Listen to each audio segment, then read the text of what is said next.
Terjebak pernikahan demi utang, Bima harus menikahi wanita difabel. Ia kira hidupnya hancur, sampai ia tahu rahasia terbesar sang istri. Bisakah cinta tumbuh dari kebohongan sedalam itu? Bima menatap langit-langit kamarnya yang kusam. Setiap retakannya, seolah memantulkan keretakan di dalam dadanya. Udara di dalam ruangan terasa begitu pengap. Bukan hanya karena hawa siang, yang memang menyesakkan, tapi juga karena beban takdir, yang baru saja menghimpitnya. Di luar sana, suara tawa riang anak-anak bermain, tak mampu menembus tembok tebal keputusasaan, yang mengelilingi dirinya. Semalam, obrolan serius di ruang keluarga, telah merenggut semua mimpinya, semua rencana masa depannya, dan menggantinya dengan satu kenyataan pahit. Pernikahan paksa, kau harus melakukannya. Bima, ini demi kita semua. Suara ayahnya masih terngiang, memilukan, sekaligus memuakan. Ayah, pria yang selalu ia banggakan, yang mengajarkannya tentang kejujuran dan kerja keras, kini terlihat begitu rapuh, bahkan putus asa. Bisnis propertinya yang dulu begitu gemilang, kini hanya menyisakan tumpukan utang yang menggunung, menjerat leher keluarga mereka hingga nyaris tak bisa bernapas. Sebuah proyek besar yang gagal total, ditambah dengan penipuan dari rekan bisnis, telah membuat mereka kehilangan segalanya. Rumah, mobil, bahkan perhiasan ibu, semua sudah digadaikan. Dan di tengah semua kekacauan itu, muncul seorang dermawan misterius yang bersedia menolong. Namun, pertolongan itu datang dengan harga yang tak pernah Bima bayangkan. Harganya adalah dirinya. Bima mengepalkan tangan, buku-buku jarinya memutih. Bagaimana mungkin ia, seorang pemuda yang selalu bermimpi membangun hidupnya sendiri, yang bercita-cita menjadi arsitek handal dan membuat bangga orang tuanya, harus menyerahkan hidupnya begitu saja? Ia selalu membayangkan pernikahan sebagai puncak dari cinta. Sebuah perayaan janji suci antara dua insan yang saling mencintai. Bukan sebuah transaksi, apalagi pelunasan utang. Calon istrinya, Siti. Nama yang terdengar lembut tapi bogi Bima.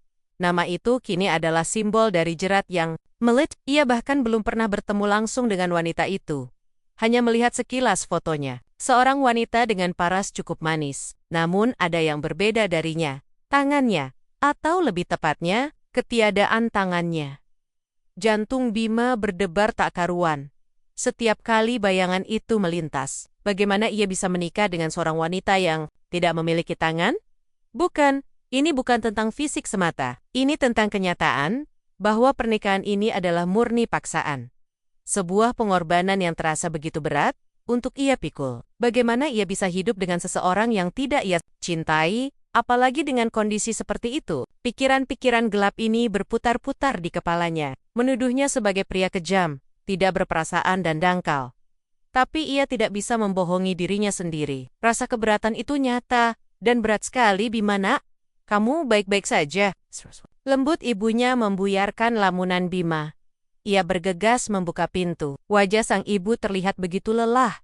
Matanya sembab, bekas tangis semalam masih terlihat jelas. Hati Bima mencelos. Demi wanita ini, demi senyum ibunya yang dulu selalu cerah, demi pundak ayahnya yang kini melengkung karena beban, ia harus melakukannya. Ia harus menelan harga dirinya bulit-bulit. Aku baik-baik saja, Bu. Jawab Bima seraya mencoba tersenyum. Senyum yang terasa pahit di lidahnya. Dermawan itu. Tuan Wijoyo ingin bertemu denganmu sore ini, beserta putrinya, Siti, ujar sang ibu dengan suara bergetar, seolah takut Bima akan menolak lagi. Napas Bima tercekat. Bertemu. Ini dia. Momen yang paling ia takuti. Ia harus berhadapan langsung dengan wanita yang akan menjadi korban dari utang piutang keluarganya. Atau, apakah ia yang menjadi korban? Ia sendiri bingung. Sore harinya, Bima duduk di ruang tamu yang terasa dingin. Bukan karena AC, tapi karena suasana tegang yang mencekam. Ayah dan ibunya duduk di sampingnya, berusaha menampilkan wajah tenang, meski Bima tahu betapa cemasnya mereka. Lalu, bel pintu berbunyi. Jantung Bima berdegup tak karuan. Iromannya lebih cepat dari biasanya. Ia mencoba menenangkan diri, menarik napas dalam-dalam, mempersiapkan diri untuk skenario terburuk sekalipun. Seorang pria paruh baya dengan pakaian rapi dan tatapan mata tajam memasuki ruangan, diikuti seorang wanita di belakangnya. Tuan Wijoyo, ia menebak, pria itu memiliki aura wibawa yang kuat, seolah ia terlahir untuk memimpin dan menguasai. Di sampingnya, Siti, mata Bima terpaku pada Siti. Ia memang cantik, lebih dari yang Bima bayangkan dari fotonya. Kulitnya bersih, rambut panjangnya hitam legam, dan matanya yang teduh memancarkan ketenangan. Tapi yang paling mencolok, tentu saja, adalah lengan bajunya yang kosong, menggantung longgar di samping tubuhnya. Ia tidak memakai tangan palsu, tidak ada upaya untuk menyembunyikan kenyataan fisiknya. Siti berjalan dengan anggun, seolah ketiadaan. Tangannya bukanlah sebuah kekurangan, melainkan bagian dari dirinya yang harus diterima. Siti tersenyum. Senyumnya tipis, namun entah mengapa, senyum itu terasa begitu tulus. Tidak ada tatapan kasihan, tidak ada sorot iba, atau rasa rendah diri. Hanya ketenangan dan seulas senyum yang tak bisa Bima artikan. Kontras sekali dengan badai emosi yang berkecamuk di dalam dirinya. "Selamat sore, Pak Suryo, Bu Ratna," sapa Tuan Wijoyo dengan suara bariton yang berat. Ayah dan Ibu Bima segera menyambut, terlihat canggung dan menunduk penuh hormat. "Ini putri angkat saya, Siti," lanjut Tuan Wijoyo, memperkenalkan. Siti mengangguk sopan, dan senyum itu kembali terukir di bibirnya. Senyum yang membuat Bima bertanya-tanya, apakah wanita ini tahu apa yang sedang terjadi? Apakah ia juga terpaksa? Atau apakah ia memang sengaja diciptakan untuk menjadi penyelamat keluarga Bima? Mereka duduk. Tuan Wijoyo memulai pembicaraan dengan santai, membahas cuaca, kondisi bisnis, seolah-olah tidak ada masalah besar yang sedang mereka hadapi. Bima hanya diam. Sesekali mengangguk. Matanya tak sengaja bertemu dengan mata Siti. Dalam sorot mata Siti, Bima melihat sesuatu yang lain. Sesuatu yang tak bisa ia baca. Bukan rasa sedih, bukan pula rasa senang. Hanya ketenangan. Ketenangan yang aneh, seolah ia sudah menerima segalanya. Akhirnya, Tuan Wijoyo menyinggung inti pembicaraan. "Jadi Nak Bima, saya sudah mendengar semuanya dari Pak Suryo. Saya tahu, ini mungkin mengejutkan, tapi saya punya satu tawaran untuk menyelesaikan masalah utang piutang ini." Bima menahan napas. "Ini dia. Saya ingin Nak Bima menikahi Siti. Dengan begitu, semua utang keluarga Anda lunas. Dan tentu saja, saya akan menjamin kehidupan kalian berdua," lanjut Tuan Wijoyo dengan nada tenang, seolah sedang menawarkan kesepakatan bisnis biasa. Kata-kata itu menghantam Bima seperti palu godam. Meskipun sudah tahu, mendengarnya secara langsung tetap saja terasa sangat menyakitkan. Ia melirik ayah dan ibunya. Wajah mereka penuh harap, tatapan memohon, agar Bima mengatakan, "Ya." Bima menoleh pada Siti. Siti masih tersenyum tipis, matanya menatap lurus ke depan. Seolah kata-kata Tuan Wijoyo adalah hal paling biasa di dunia ini. Apakah ia tidak memiliki emosi? Apakah ia tidak merasa terhina dengan tawaran seperti ini? Atau apakah ia memang sudah terbiasa? "Bagaimana Nak Bima?" tanya Tuan Wijoyo. Bima menarik napas dalam-dalam, merasakan udara dingin mengisi paru-parunya. Ribuan argumen menari-nari di kepalanya. Penolakan-penolakan yang ingin ia teriakan. Rasa frustrasi yang ingin ia muntahkan. Tapi, ia melihat wajah lelah ayahnya, senyum paksa ibunya, dan masa depan keluarganya yang tergantung di ujung tanduk. Saya bersedia," jawab Bima. Suaranya serak dan nyaris tak terdengar. Kata-kata itu keluar dari bibirnya. Terasa seperti racun yang mengikis jiwanya. Ia bahkan tidak berani menatap Siti. Senyum Tuan Wijoyo sedikit mengembang. "Baik, bagus. Saya senang Anda membuat keputusan yang bijak." Ayah dan Ibu Bima menghela napas lega, seolah beban bertentan baru saja terangkat dari pundak mereka. Mereka mengucapkan terima kasih berulang kali kepada Tuan Wijoyo, dengan rasa syukur yang mendalam.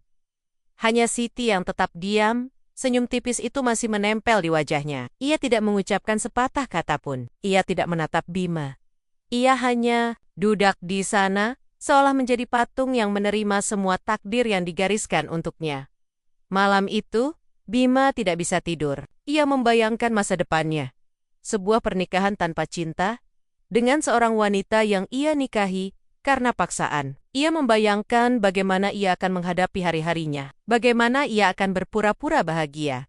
Bagaimana ia akan menjalani peran sebagai suami. Rasanya seperti sebuah sandiwara yang panjang, yang harus ia mainkan seumur hidupnya.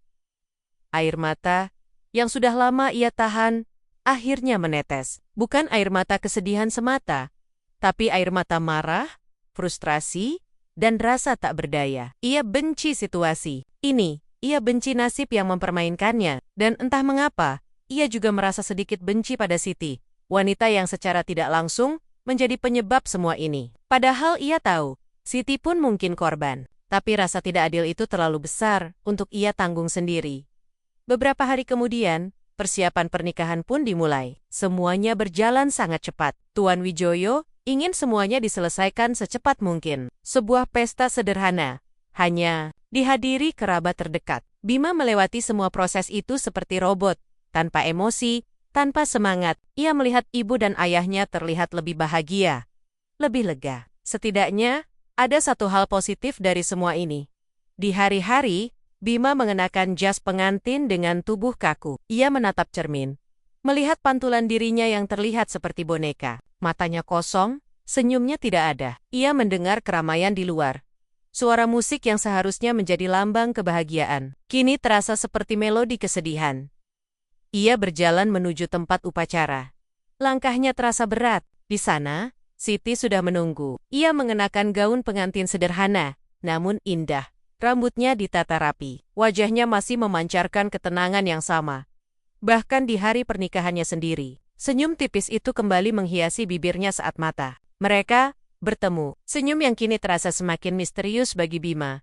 Di bawah tatapan puluhan pasang mata, diiringi doa-doa yang terdengar hampa di telinganya, Bima mengucapkan janji suci. Kata-kata itu keluar dari mulutnya, namun hatinya terasa beku. Ia menyematkan cincin di jari kaki Siti, karena Siti tidak memiliki tangan. Momen itu terasa begitu surreal, begitu asing, begitu menyakitkan. Ketika semua prosesi selesai, Tuan Wijoyo menyalami Bima dengan hangat. "Selamat nak Bima, jaga Siti baik-baik." Bima mengangguk. Ia merasakan tangan ayahnya menepuk pundaknya, penuh rasa terima kasih. Ibu memeluknya erat, membisikkan kata-kata syukur. Kemudian, ia berdiri di samping Siti, istri barunya. Siti menatapnya. Kali ini, senyumnya sedikit lebih lebar. "Terima kasih Bima," ucapnya pelan. Suaranya lembut dan menenangkan. Bima terkejut. Itu adalah kali pertama Siti berbicara langsung kepadanya. Sejak pertemuan pertama mereka, Siti mencari makna di balik ucapannya. "Terima kasih untuk apa? Untuk pengorbanan ini? Atau untuk apa?" Malam itu, di kamar pengantin yang disiapkan Tuan Wijoyo, sebuah kamar di rumah yang cukup mewah, yang akan mereka tinggali, suasana terasa sangat canggung. Bima duduk di tepi ranjang, masih mengenakan jas pengantinnya. Enggan bergerak. Siti duduk di kursi rias, membelakanginya. Sibuk dengan sesuatu yang tidak bisa Bima lihat. Hening yang memekakan telinga. Bima melirik Siti. Ia melihat gerakan kaki Siti yang lincah, membuka resleting gaunnya dengan jempol kaki. Lalu Siti berbalik. Ia sudah berganti pakaian, mengenakan gaun tidur sederhana. Kau bisa menggunakan kamarmu sendiri jika mau," kata Siti. Suaranya tetap tenang, nyaris seperti bisikan. Matanya menatap Bima. "Aku tidak akan memaksakan apapun padamu." Kark, itu menghantam Bima. Ini adalah kenyataan pertama yang diucapkan Siti kepadanya, dan kata-kata itu justru semakin memperjelas jarak di antara mereka. Sebuah pernikahan tanpa sentuhan, tanpa kehangatan, tanpa cinta, hanya sebuah formalitas. Bima menghela napas, merasakan kelelahan yang luar biasa. Ia mengangguk pelan. "Terima kasih," jawabnya, dan kata itu terasa sangat canggung di lidahnya. Ia kemudian beranjak, berjalan menuju sofa yang cukup besar di sudut ruangan. Ia memutuskan untuk tidur di sana, setidaknya untuk malam ini. Siti tidak mengatakan apa-apa, hanya mengangguk pelan, seolah sudah menduga keputusan Bima. Bima memejamkan mata, berusaha mengusir semua pikiran yang berkecamuk. Ia tahu, perjalanan ini akan sangat panjang. Sebuah pernikahan yang dimulai dengan keterpaksaan, diwarnai rasa kecewa, dan kini terasa begitu asing. Ia tidak tahu apa yang akan terjadi esok hari, lusa, atau di bulan-bulan mendatang. Yang ia tahu, ia harus menjalaninya. Demi keluarga, demi utang yang telah lunas.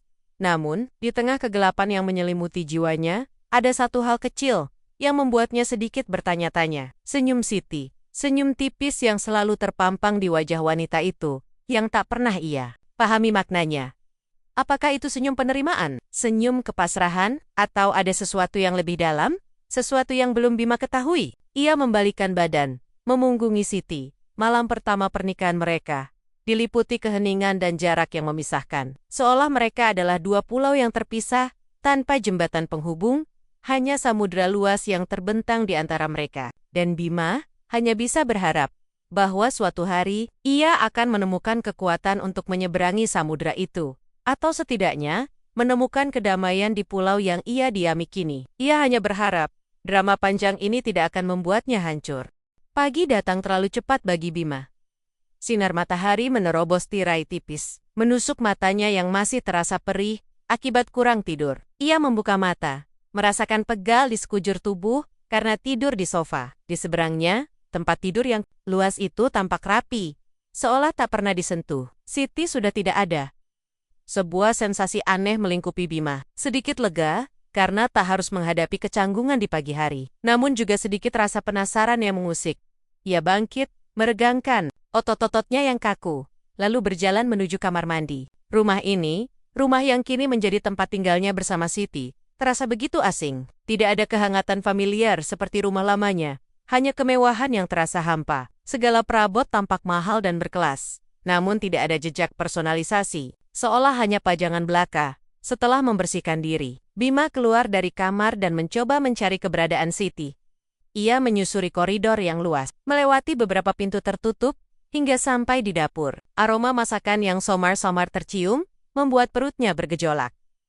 Di sana, di depan kompor, berdirilah Siti Bima tertegan. Siti sedang memasak. Dengan kakinya, ia melihat Siti dengan cekatan mengambil spatula yang ada di dekatnya, menggunakan jari-jari kakinya, mengaduk nasi goreng di wajan. Gerakannya luwes, terlatih, seolah ia sedang menggunakan tangan sungguhan. Sesekali ia mencondongkan tubuh, menggunakan bahu, atau dagunya untuk menggeser piring. Semuanya dilakukan dengan presisi yang mengagumkan. Bima berdiri mematung di ambang pintu, menyaksikan pemandangan yang tak pernah ia bayangkan. Ia selalu berpikir bahwa hidup Siti pasti penuh dengan kesulitan dan ketergantungan. Namun apa yang ia lihat saat ini sungguh di luar dugaannya.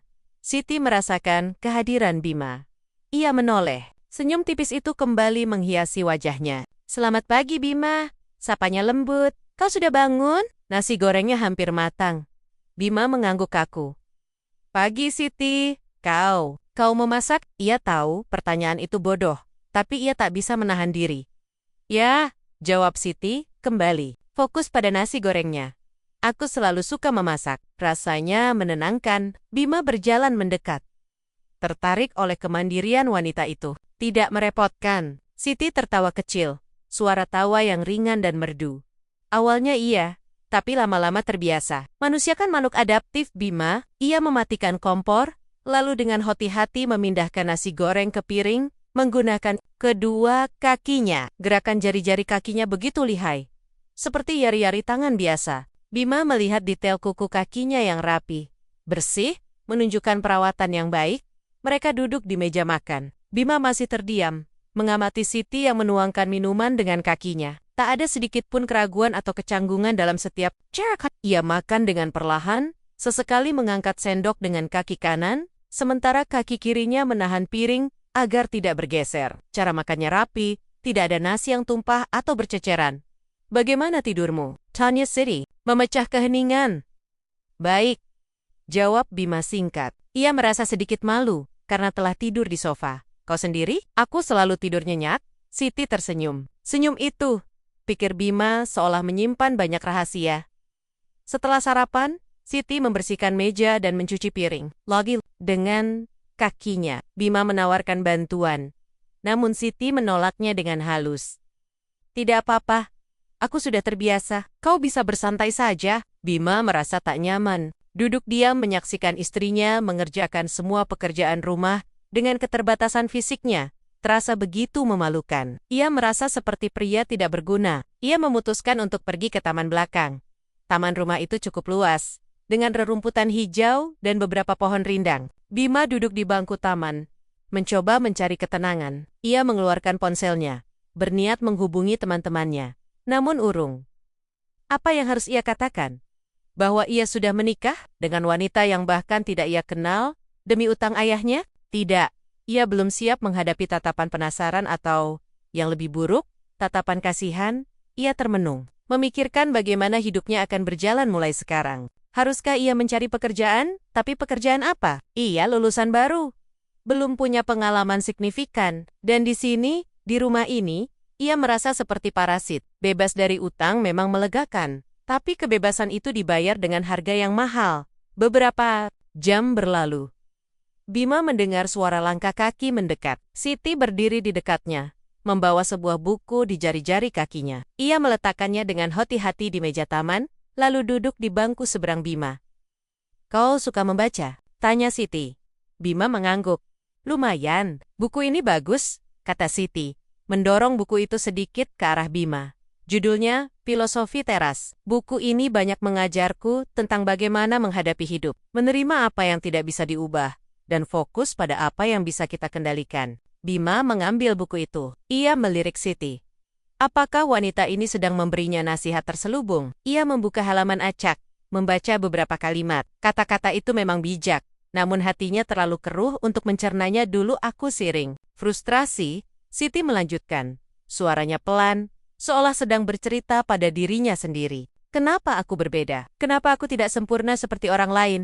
Aku sering menangis, tapi menangis tidak mengubah apapun kan?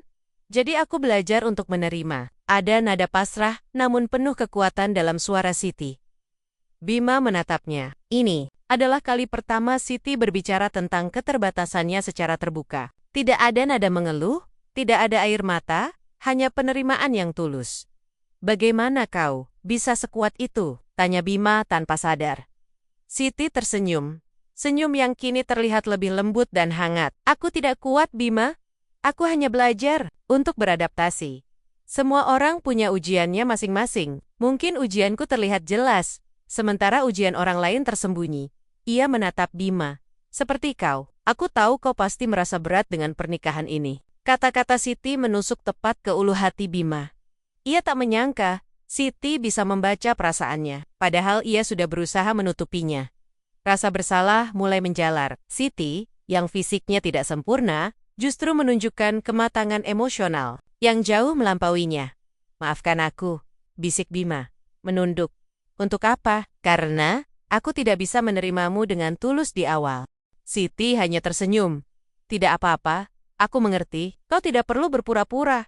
Perasaan tidak bisa dipaksa, Bima. Tapi, setidaknya, berikan kita kesempatan. Kita tidak tahu apa yang akan terjadi nanti kan?" Kata itu bergaung di benak Bima.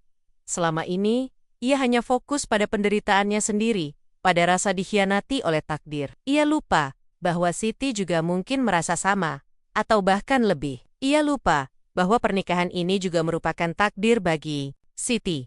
Hari-hari berikutnya, Bima mulai melihat Siti dari sudut pandang yang berbeda. Ia mengamati bagaimana Siti membersihkan rumah, bagaimana ia menyiapkan makanan, bahkan bagaimana ia membuka pintu dan menutupnya. Siti tidak pernah meminta bantuan. Ia selalu berusaha melakukan segalanya sendiri. Jika ada kesulitan, ia akan mencari cara lain. Mencoba berulang kali sampai berhasil. Suatu sore, Bima melihat Siti duduk di ruang tengah, dengan sebuah kanvas besar di depannya. Siti tidak menyadari kehadiran Bima. Ia melihat Siti memegang kuas, dengan jari-jari kakinya, melukis dengan gerakan yang luwes dan penuh perasaan. Warna-warna mulai terbentuk di kanvas, menciptakan sebuah pemandangan indah yang Bima kenali. Matahari terbit di atas pegunungan. Bima terdiam, terpaku oleh keindahan dan keahlian yang terpancar dari setiap goresan kuas Siti. Ia tidak pernah tahu, Siti bisa melukis, dan melukis dengan kakinya. Ini adalah sesuatu yang luar biasa. Sesuatu yang tak bisa ia percaya. Ada kepekaan, kehalusan, dan semangat yang terpancar dari karyanya. Saat Siti selesai dengan sapuan terakhirnya, ia menarik diri sedikit, mengamati karyanya dengan puas. Barulah ia menyadari keberadaan Bima. Senyum tipisnya kembali terukir. "Maaf, aku tidak tahu kau di sini," kata Siti. "Ini lukisanmu?" tanya Bima. Suaranya tercekat. Ia berjalan mendekat ke arah kanvas. "Ya," Siti mengangguk. "Hobi lamaku, ini sangat indah, Siti," ucap Bima tulus. Kekaguman jelas terlihat di wajahnya. "Bagaimana kau bisa?" "Larhe," potong Siti. Seolah ini bukan hal yang istimewa. Bertahun-tahun aku berlatih. Awalnya sangat sulit. Tapi aku suka melukis. Rasanya seperti bisa menciptakan dunia lain. Bima mengamati lukisan itu lagi. Ada energi, ada semangat hidup, ada ketenangan yang sama seperti yang ia lihat pada diri Siti. Ini bukan sekadar lukisan. Ini adalah cerminan jiwa Siti. Untuk pertama kalinya sejak pernikahan ini, Bima merasakan sesuatu yang lain selain keterpaksaan dan penyesalan. Ia merasakan kagum. Kagum pada Siti, pada kekuatan mentalnya, pada kemampuannya beradaptasi, dan pada bakat luar biasa yang ia miliki. Ia mulai melihat Siti bukan lagi sebagai wanita tanpa tangan yang menjadi beban, tapi sebagai seorang individu yang utuh, yang memiliki kedalaman dan keindahan yang tak terduga. Malam itu, saat makan malam, suasana tidak lagi sekaku sebelumnya. Bima mulai bertanya tentang lukisan Siti, tentang bagaimana ia belajar, tentang inspirasinya. Siti menjawab dengan santai. Namun matanya berbinar saat berbicara tentang seninya. Bima melihat gairah di sana. Gairah yang ia pikir tak pernah bisa dimiliki oleh Siti. Ketika mereka kembali ke kamar, Bima tidak langsung menuju sofa. Ia berhenti sejenak di dekat ranjang. Siti yang sudah duduk di kursi rias, menatapnya dengan tatapan bertanya. Bima mengambil napas dalam-dalam. Siti, panggilnya. Ya, Bima, aku minta maaf jika selama ini sikapku buruk padamu. Aku belum terbiasa dengan semua ini. Siti tersenyum. Senyum yang kali ini terasa sangat hangat. Tidak apa-apa, Bima. Aku sudah bilang, aku mengerti. Bima mengangguk. Aku hanya ingin kau tahu, aku mulai melihatmu lebih dari sekadar pernikahan ini. Ia tak berani menatap mata Siti, malu mengakui perasaannya. Lukisanmu, itu benar-benar mengagumkan. Hening sejenak. Lalu, Siti berkata, terima kasih Bima, ada nada kelegaan dalam suaranya. Bima kemudian menuju sofa, merebahkan diri. Tapi malam itu, tidur Bima tidak lagi diwarnai kegelapan. Ada secercah cahaya yang mulai menyusup.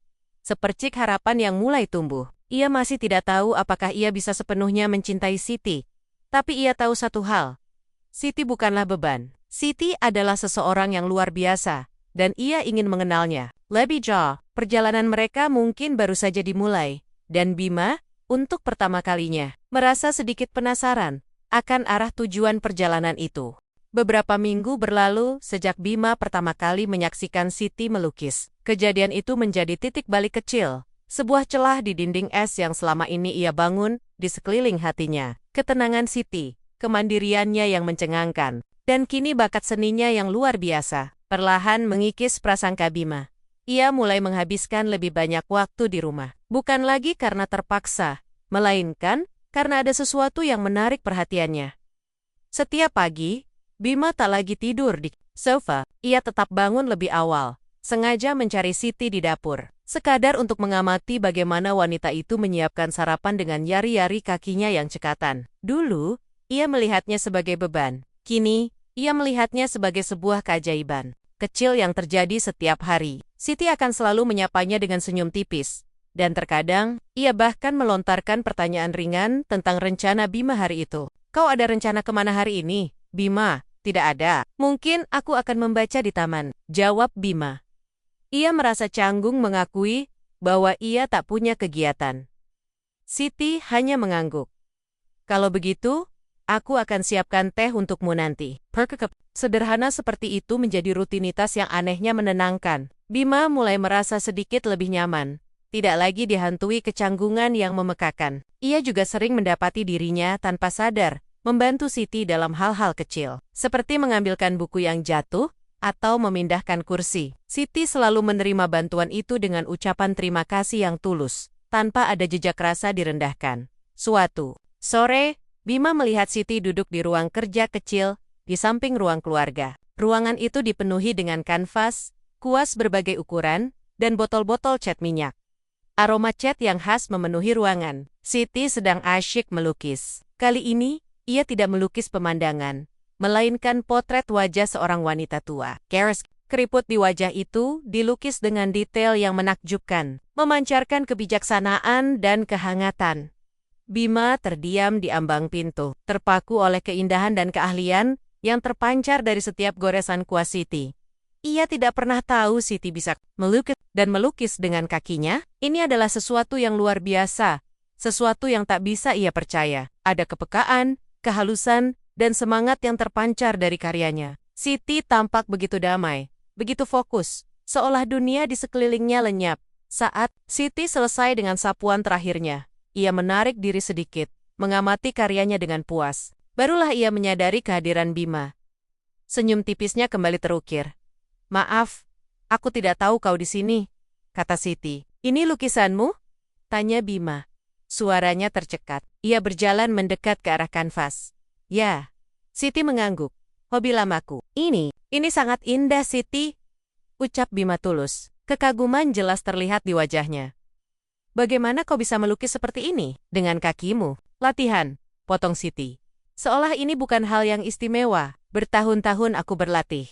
Awalnya sangat sulit. Bahkan dulu aku sering menangis karena frustrasi. Tapi aku suka melukis. Rasanya seperti bisa menciptakan dunia lain di atas kanvas." Bima mengamati lukisan itu lagi. Ada energi, ada semangat hidup, ada ketenangan yang sama seperti yang ia lihat pada diri Siti. Ini bukan sekadar lukisan. Ini adalah cerminan jiwa Siti. Ia melihat ketekunan yang luar biasa. Sebuah tekad untuk tidak menyerah pada keterbatasan. "Kau punya bakat yang luar biasa, Siti," kata Bima. Nadanya penuh penghargaan. Siti tersenyum. Kali ini senyumnya lebih lebar. Matanya berbinar. "Terima kasih, Bima. Kau orang pertama yang benar-benar memujiku seperti itu tanpa ada rasa iba." Kata-kata Siti membuat Bima terhenyak. "Maksudmu, kebanyakan orang akan melihatku dengan rasa kasihan, dan pujian mereka seperti mereka karena aku bisa melukis, meskipun tidak punya tangan. Bukan karena lukisannya memang bagus," jelas Siti. Nadanya datar. Namun Bima bisa merasakan sedikit kesedihan di baliknya. "Kau tidak seperti itu. Kau melihat lukisanku apa adanya." Rasa kembali menyeruak di hati Bima. Ia menyadari betapa dangkal pandangannya selama ini. Ia telah menghakimi Siti berdasarkan penampilan fisik, tanpa pernah mencoba melihat siapa Siti yang sebenarnya. Hatinya mencelos. Ia merasa malu pada dirinya sendiri. "Aku minta maaf jika pernah berpikir begitu," bisik Bima. Siti menggeleng. "Tidak, apa-apa. Aku mengerti." Ia kemudian menunjuk salah satu lukisan abstrak di sudut ruangan. "Itu lukisan pertama yang kubuat dengan sepenuh hati. Dulu aku sangat benci dengan diriku sendiri. Tapi melukis membuatku merasa utuh." Bima mendekati lukisan itu. Warna-warnanya gelap, abstrak, seolah mencerminkan kekacauan batin. Namun di tengah kegelapan itu, ada percikan cahaya yang menyeruak. Seolah harapan yang berusaha menembus keputusasaan. Ia bisa merasakan emosi kuat yang terpancar dari setiap guratan kuasnya. "Kau bisa menceritakan lebih banyak tentang lukisanmu, Siti?" tanya Bima. Nadanya lebih lembut dari biasanya. Ia benar-benar ingin tahu. Dan malam itu, Siti mulai bercerita. Ia berbicara tentang bagaimana ia menemukan gairahnya pada seni, tentang perjuangannya melatih koki kakinya agar bisa menggantikan fungsi tangan, tentang jam-jam tak terhitung yang ia habiskan untuk menguasai setiap teknik. Bima mendengarkan dengan saksama, sesekali mengajukan pertanyaan. Terhanyut dalam cerita Siti. Untuk pertama kalinya, mereka berbicara panjang lebar. Bukan tentang pernikahan paksa, bukan tentang utang, melainkan tentang sesuatu yang murni dan indah, seni. Ada kesamaan yang Bima temukan dalam diri Siti. Keduanya sama-sama pernah merasa terpuruk, sama-sama pernah merasa hidup itu tidak adil, tapi Siti, dengan segala keterbatasannya, menemukan cara untuk bangkit, untuk menciptakan keindahan dari kekurangannya. Bima merasa terinspirasi. Ia yang memiliki fisik sempurna, justru lebih mudah menyerah. "Bagaimana denganmu, Bima?" tanya Siti. Setelah mereka menghabiskan waktu berjam-jam di ruang kerja itu, "Kau punya hobi atau impian yang ingin kau kejar?" Bima terdiam. Dulu ia punya banyak impian. Menjadi arsitek sukses, membangun rumah impian untuk orang tuanya. Tapi semua itu terasa hancur. "Dulu aku ingin jadi arsitek," katanya pelan. "Tapi sekarang semua terasa tidak mungkin." Siti menatapnya dengan lembut. "Kenapa tidak mungkin? Bukankah justru sekarang kau punya lebih banyak waktu? Bukankah sekarang beban orang tuamu sudah terangkat?" Kata-kata itu menghantam Bima. Benar juga, utang ayahnya sudah lunas, keluarganya kini aman. Harusnya ia bisa fokus pada mimpinya. Namun, rasa tak berguna dan trauma atas kegagalan itu masih membayangi aku. Aku hanya merasa tidak punya semangat lagi, aku Bima. Siti tersenyum. Senyum yang menghangatkan hati Bima. Semangat itu seperti api Bima.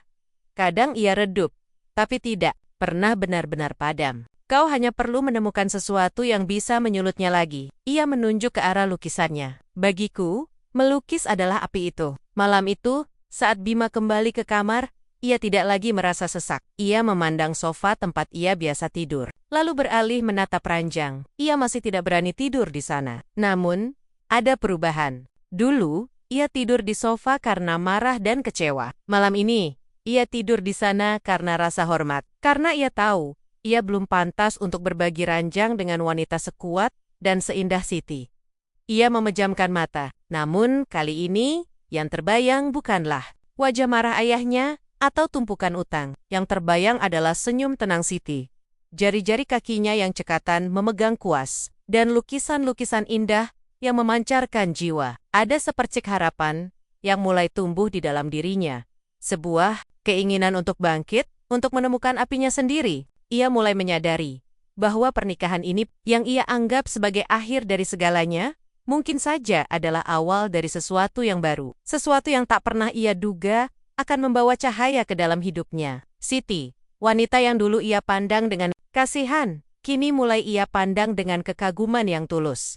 Minggu-minggu berlalu, dan kehadiran Siti di hidup Bima bukan lagi sekadar kewajiban, melainkan sebuah kenyamanan yang tumbuh perlahan. Rutinitas pagi yang diisi dengan sarapan sederhana buatan Siti, obrolan ringan tentang lukisannya, atau sekadar menikmati secangkir teh di taman, mulai mengisi hari-hari Bima dengan kehangatan yang tak terduga. Rasa sesak dan kepahitan yang dulu membelenggunya, kini perlahan memudar, digantikan oleh rasa ingin tahu, dan, yang paling mengejutkan, sebuah kebahagiaan yang samar. Bima tak lagi tidur di sofa. Suatu malam, ia memberanikan diri. Shirless City, tidur pulas di sisi ranjangnya, ia perlahan beranjak dari sofa dan merebahkan diri di sisi ranjang yang lain. Menjaga jarak, namun setidaknya, ia berada di ranjang yang sama. Ketakutan akan canggung, atau membuat Siti tidak nyaman menghantuinya. Namun, pagi harinya, Siti tidak menunjukkan reaksi apapun. Ia hanya tersenyum seperti biasa. Seolah itu adalah hal paling alami di dunia. Sejak saat itu, Bima mulai tidur di ranjang, tetap menjaga jarak, namun hatinya sedikit lebih tenang. Ia mulai membantu Siti dengan hal-hal kecil yang Siti sendiri sebenarnya bisa lakukan, seperti mengambilkan alat lukis yang sulit dijangkau, atau membawa kanvas besar ke ruang kerja. Bukan karena Siti tidak mampu, tapi karena Bima ingin menjadi bagian dari dunia Siti. Ingin melihat senyum berbinar di wajah wanita itu saat karyanya selesai. Ia ingin merasa berguna, tidak hanya sebagai pelunas utang, tetapi sebagai seorang pendamping. Suatu sore, Bima mendapati Siti sedang mencoba menjangkau buku di rak paling atas perpustakaan mini di rumah itu. Bima melihat Siti melompat-lompat, kecil dengan satu kaki, mencoba meraih buku dengan kaki lainnya, namun tetap tak sampai. Ada sedikit rona frustrasi di wajah Siti. Ekspresi yang jarang Bima lihat. Tanpa banyak bicara, Bima main di kot. Biar ku bantu, katanya lembut. Ia meraih buku yang dimaksud Siti. Siti menoleh, sedikit terkejut. Senyum tipisnya kembali. Namun, kali ini ada semburat malu. Terima kasih Bima. Maaf merepotkan. Tidak merepotkan sama sekali, jawab Bima.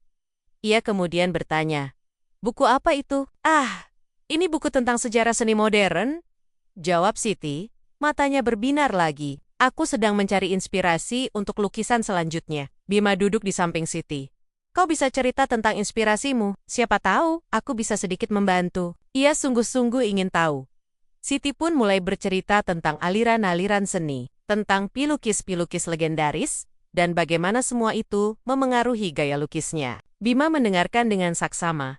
Sesekali mengajukan pertanyaan yang membuat Siti harus berpikir dan menjelaskan lebih dalam. Mereka berbicara selama berjam-jam, lebih lama dari percakapan mereka sebelumnya. Bima menemukan bahwa Siti memiliki pengetahuan yang luas dan cara berpikir yang mendalam, tidak hanya dalam seni, tetapi juga tentang kehidupan. Ia tak menyangka bahwa seorang wanita yang ia nikahi karena keterpaksaan ini bisa menjadi teman bicara yang begitu menarik. Kau sangat cerdas, Siti, komentar Bima tulus. Siti tertawa kecil. Pipinya sedikit merona. Tidak juga, aku hanya suka belajar. Bagaimana kau belajar semua ini? Tanya Bima penasaran. Ia tahu, Siti adalah anak angkat Tuan Wijoyo. Tapi latar belakang pendidikannya belum jelas. Siti terdiam sejenak. Senyumnya sedikit memudar. Aku banyak belajar dari buku. Dan dari pengalaman hidup. Ada nada yang sedikit tertutup dalam suaranya, seolah ada bagian dari masa lalunya yang enggan ia buka. Bima tidak memaksa. Ia menghargai privasi Siti. Ia tahu ada banyak hal tentang Siti yang belum ia ketahui. Dan ia sadar, untuk saat ini, ia tidak berhak menuntut jawaban. Malam harinya, di kamar mereka, Bima mencoba berbicara lagi dengan Siti. Siti, panggilnya. Siti, yang sedang membaca buku di ranjang menoleh. Ya, Bima, aku sudah memikirkan apa yang kau katakan tentang api semangat itu, kata Bima. Suaranya sedikit ragu. Aku ingin mencoba mencari apiku lagi. Aku ingin melanjutkan mimpiku menjadi arsitek. Wajah Siti berbinar. Senyumnya melebar. Senyum yang begitu tulus, hingga Bima merasakan kehangatan menjalar di dadanya. Itu ide yang bagus sekali, Bima. Aku yakin kau pasti bisa. Tapi aku tidak tahu harus mulai dari mana. Aku sudah lama tidak membuka buku-buku arsitektur, kata Bima. Aku punya banyak buku di perpustakaan. Mungkin ada beberapa yang bisa membantumu, saran Siti. Atau kau bisa mencoba membuat sketsa, sedikit demi sedikit, untuk melatih tanganmu. Lagi, mata Bima terpaku pada kata tanganmu. Ia melihat tangan Siti yang kosong. Namun wanita itu justru menyemangatinya untuk menggunakan tangannya sendiri. Rasa malu dan kekaguman bercampur aduk. Beberapa hari kemudian, Bima mulai kembali mempelajari buku-buku arsitektur yang Siti temukan di perpustakaan. Ada banyak buku langka dan mahal di sana, yang membuat Bima bertanya lagi tentang siapa sebenarnya Tuan Wijoyo dan latar belakang keluarga Siti. Tapi, ia menepis pikiran itu, fokus pada studinya. Siti sering datang ke ruang kerja Bima, membawakan teh atau camilan, dan sesekali bertanya tentang apa yang sedang ia pelajari. Oh, itu gaya arsitektur klasik Roma kan? Siti pernah bertanya, saat Bima menunjukkan sebuah gambar bangunan Bima Turget. Kau tahu tentang arsitektur juga? Siti tersenyum. Sedikit, aku suka melihat berbagai bentuk bangunan dan bagaimana mereka dirancang. Arsitektur dan seni, lukis sebenarnya tidak terlalu jauh berbeda. Sama-sama tentang komposisi dan estetika. Percakapan-percakapan seperti itu membuat Bima semakin merasa dekat dengan Siti. Mereka memiliki minat yang sama dalam hal estetika dan kreativitas. Meski dalam bidang yang berbeda, Bima merasa bahwa jembatan hati di antara mereka mulai terangkai. Bukan karena utang atau paksaan, melainkan karena kesamaan jiwa yang mulai ia temukan. Suatu malam, saat mereka sedang makan malam, Siti tiba-tiba bertanya, "Kau tidak pernah bertanya tentang keluargaku, Bima?" Bima menghentikan suapannya. Ia merasa bersalah karena memang tak pernah berani bertanya lebih jauh. Aku tidak ingin membuatmu tidak nyaman, jawabnya jujur. Siti menghela napas pelan. Tidak apa-apa, kau berhak tahu. Aku adalah anak yatim piatu. Aku dibesarkan di sebuah panti asuhan sejak bayi. Lalu, ketika aku berusia sekitar 7, tahun 2020, Tuan Wijoyo datang dan mengadopsiku. Hati Bima terasa mencelos. Anak yatim piatu, dibesarkan di panti asuhan. Ia membayangkan betapa beratnya masa kecil Siti, dan ketiadaan tangannya pasti membuat hidupnya jauh lebih sulit. Rasa iba yang tulus kini bukan lagi bercampur dengan kasihan, melainkan dengan rasa hormat yang mendalam. Bagaimana wanita ini bisa begitu tabah dan mandiri setelah semua yang ia lalui? Tuan Wijoyo sangat baik padaku, lanjut Siti. Senyumnya sendu. Ia memberiku segalanya, pendidikan terbaik, dan dukungan penuh untuk melukis. Ia tidak pernah menganggapku berbeda. Yang mengajarkanku untuk menerima diri sendiri dan melihat dunia dari sudut pandang yang positif. Dia memang dermawan yang luar biasa, kata Bima.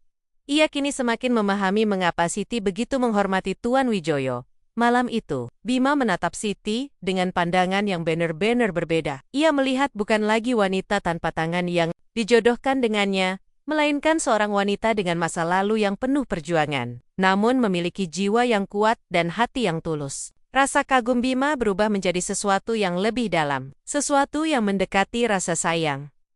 Ketika mereka kembali ke kamar, Bima tidak langsung menuju ranjang. Ia mendekati Siti yang sedang bersiap tidur. "Siti," panggilnya. Siti menoleh. "Terima kasih sudah mau berbagi ceritamu denganku," kata Bima tulus. Aku semakin menghargaimu." Siti tersenyum. Matanya memancarkan kehangatan yang belum pernah Bima lihat sebelumnya. "Aku senang kau mau mendengarkanku, Bima." Untuk pertama kalinya, Bima merasakan dorongan yang kuat. Ia mengangkat tangannya. Siti menatapnya dengan tenang. Tanpa berkedip, Bima mengulurkan tangannya. Ragu-ragu. Lalu menyentuh pipi Siti dengan sangat lembut. Kulit Siti terasa hangat di bawah sentuhannya. Siti tidak menolak. Ia justru memejamkan mata sesaat, seolah menikmati sentuhan itu. Ketika ia membuka matanya lagi, ada genangan air mata di sana. Namun senyumnya tetap terukir. Bima menarik tangannya. Jantungnya berdebar kencang. Ia tidak tahu apa yang merasukinya. Ia hanya ingin menyentuh wanita itu, ingin menunjukkan bahwa ia peduli. Bahwa ia tidak lagi melihatnya sebagai wanita yang harus dikasihani, melainkan sebagai seseorang yang ia ingin jaga. Malam itu, Bima tidur di ranjang, di samping Siti, namun tidak lagi menjaga jarak. Ia membalikkan tubuhnya menghadap Siti, memandangi wajah tenang wanita itu dalam kegelapan. Ada rasa damai yang memenuhi hatinya. Rasa yang belum pernah ia rasakan sejak badai masalah menimpa keluarganya. Jembatan hati itu kini terasa semakin kuat, terangkai. Ia tahu, perasaannya terhadap Siti sudah jauh melampaui rasa iba atau kewajiban. Ia mulai merasakan benih-benih cinta yang sesungguhnya. Waktu berputar, membawa Bima dan Siti semakin dalam ke dalam pusaran kehidupan pernikahan mereka. Apa yang dulu terasa seperti belenggu, kini mulai berubah menjadi ikatan yang hangat dan tak terduga. Bima tidak lagi melihat Siti sebagai wanita, tanpa tangan atau simbol dari utang ayahnya, melainkan sebagai individu yang utuh, dengan segala kekuatan, kebaikan, dan keunikan yang dimilikinya. Ia bahkan mulai merasakan sebuah ketenangan yang belum pernah ia temukan sebelumnya. Sebuah kedamaian yang seolah memancar dari diri Siti. Setiap pagi, Bima tak perlu lagi berusaha menghindari kecanggungan. Kini, ia justru yang memulai percakapan, menanyakan tentang tidur Siti, atau apa yang ingin wanita itu lakukan hari itu. Siti akan membalas dengan senyum yang lebih cerah, dan percakapan mereka mengalir alami. Dari hal-hal remeh, hingga topik yang lebih Bima tak segan lagi membantu Siti mengambilkan peralatan lukis, atau bahkan sesekali memijat punggungnya saat Siti terlihat lelah setelah berjam-jam melukis dengan posisi membungkuk. Sentuhan-sentuhan kecil itu terasa begitu alami, tanpa beban, tanpa paksaan. Rasa ingin tahu Bima terhadap seni lukis Siti semakin besar. Ia sering menghabiskan waktu di ruang kerja Siti, mengamati setiap goresan kuas yang tercipta dari jari-jari kaki Siti yang lincah. Bima takjub melihat bagaimana Siti bisa menciptakan detail sekecil apapun, bagaimana ia memadukan warna, dan bagaimana ia menuangkan emosinya ke atas kanvas. Ia sering bertanya tentang makna di balik setiap lukisan, dan Siti akan menjelaskan dengan sabar, kadang diselingi tawa renyah yang membuat hati Bima menghangat. "Lukisan ini, kenapa warnanya begitu cerah, Siti?" tanya Bima suatu sore, menunjuk sebuah lukisan pemandangan pantai dengan langit jingga yang memukau. Siti tersenyum. "Karena itu adalah kenangan yang indah, Bima. Aku melukisnya saat aku merasa paling bahagia." "Kapan itu?" Bima bertanya, penasaran. Siti terdiam sejenak. Matanya menerawang. "Itu saat aku pertama kali diadopsi oleh Tuan Wijoyo. Ayah ke pantai, dan untuk pertama kalinya, aku merasa seperti memiliki tempat, memiliki keluarga." Ada keharuan dalam suaranya. Hati Bima mencelos. Ia bisa merasakan betapa berartinya momen itu bagi Siti. Ia juga teringat akan penderitaan Siti di masa kecil. Perasaan ingin melindungi, ingin membuat Siti bahagia, mulai tumbuh kuat di dalam dirinya. Selain melukis, Bima juga melihat Siti memiliki minat yang luas. Siti sering membaca buku, mulai dari sastra klasik hingga sains modern. Ia juga gemar berkebun. Di taman belakang, mengurus tanaman-tanaman hias, dengan kokek kakinya yang terampil. Bima sering menemaninya, membantu membawa pot, atau menyirami tanaman. Momen-momen sederhana ini, yang dulu tak pernah ia bayangkan, akan ia nikmati. Kini menjadi bagian paling berharga dari hari-harinya. Dulu, aku tidak pernah membayangkan akan Melakukan hal-hal seperti ini, kata Bima suatu hari saat mereka sedang berkebun bersama. Siti menoleh. Senyumnya lembut. Seperti apa? Membantu istriku berkebun, misalnya, jawab Bima, sedikit tersipu. Dulu aku berpikir hidupku akan sangat berbeda.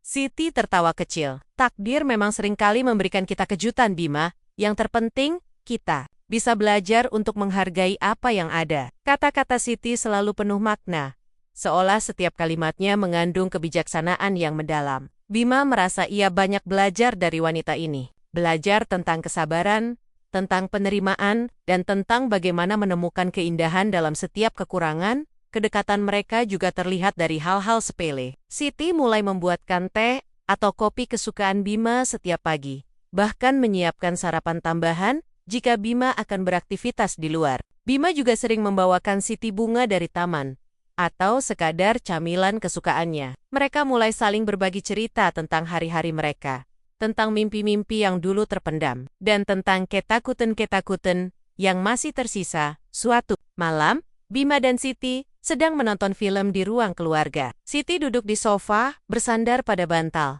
Sementara Bima duduk di karpet di depannya, bersandar pada sofa. Sesekali, jari-jari kaki Siti yang kosong akan menyentuh rambut Bima saat ia tertawa atau terkejut oleh adegan dalam film. Sentuhan itu sangat halus, nyaris tak terasa, namun mampu membuat jantung Bima berdesir. Film berakhir, lampu dinyalakan. Hening si anak Bima, panggil Siti. Suaranya pelan.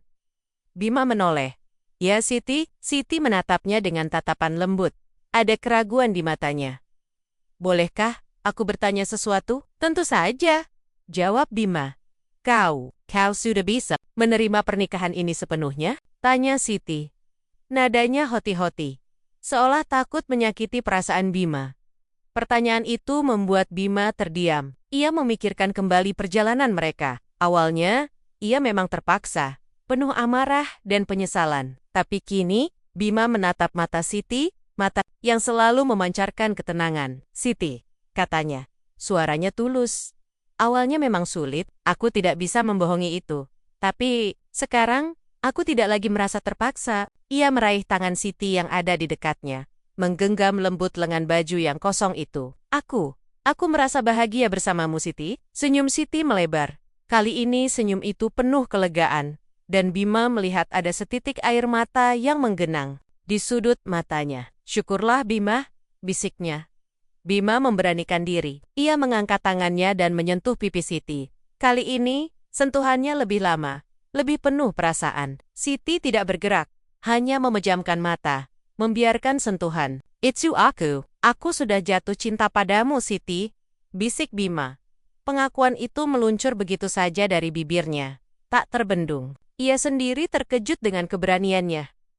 Siti membuka mata, menatap Bima dengan mata berkaca-kaca. Senyumnya semakin indah, senyum yang memancarkan kebahagiaan dan rasa syukur yang mendalam. Aku juga Bima, jawabnya. Suaranya bergetar, aku juga mencintaimu. Detik itu, semua keraguan dan ketidakpastian lenyap. Bima merasakan hatinya dipenuhi kehangatan yang luar biasa. Ia perlahan mendekat, dan Siti tidak mundur. Ia merasakan napas Siti yang hangat di pipinya.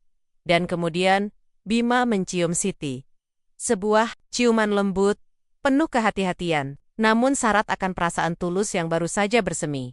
Ciuman itu adalah janji, bukan janji yang diucapkan di depan penghulu karena paksaan, melainkan janji yang lahir dari kedalaman hati, janji untuk menerima, janji untuk mencintai, dan janji untuk membangun masa depan bersama. Bima memeluk Siti, membenamkan wajahnya di rambut Siti yang harum. Ia merasakan kehangatan tubuh Siti, dan untuk pertama kalinya, ia merasa benar-benar utuh, benar-benar berada di tempat yang seharusnya. Siti membalas pelukan Bima dengan kakinya, mengaitkan jari-jari kakinya di pinggang Bima. Memeluknya seerat yang ia bisa. Tangisan haru Siti terdengar pelan di telinga Bima. Itu bukan tangisan sedih, melainkan tangisan kelegaan, tangisan kebahagiaan. Malam itu, Bima dan Siti tidak lagi menjaga jarak di ranjang. Mereka berbaring saling berhadapan.